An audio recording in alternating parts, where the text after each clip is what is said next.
Ram Gopal Varma career పీక్లో ఉన్నప్పుడు megastar చిరంజీవికి అతని మీద ఒక గురి. క్షణక్షణం పెద్ద హిట్ అయిన వెంటనే రాము మనం ఒక సినిమా చేద్దామని మెగాస్టార్ కబురు పంపించాడట. చిరంజీవితో సినిమా అనేసరికి రాము కూడా తెగ ఎగ్జైట్ అయ్యాడు. సరిగ్గా వారం రోజులు షూటింగ్ అయిన తర్వాత ఆ ప్రాజెక్ట్ అక్కడితో ఆగిపోయింది. మీ ఎక్స్పెక్టేషన్స్కి నేను అందుకోలేను అని, మీ ఫ్యాన్ ఫాలోయింగ్ చూసి ఎందుకో భయంగా ఉంది అని వర్మనే స్వయంగా చిరంజీవికి చెప్పి బాంబే వెళ్ళిపోయాడట.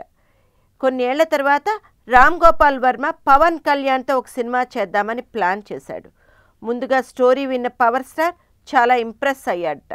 షూటింగ్ ఏర్పాట్లు కూడా చకచకా జరిగిపోయాయి. కానీ ఎక్కడో రామ్ గోపాల్ వర్మ మీద ఒక చిన్న డౌట్.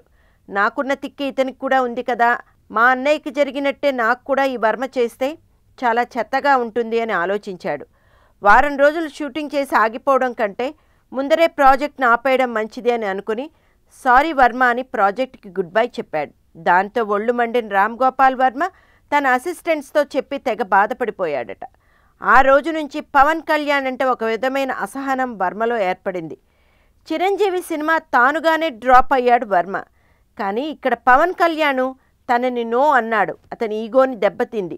దాంతో ఛాన్స్ దొరికినప్పుడల్లా చిరంజీవిని పొగడటం, ఛాన్స్ దొరికినప్పుడల్లా పవన్ కళ్యాణ్ తిట్టడం, ఇది వర్మ స్టైల్ ఆఫ్ బిహేవియర్.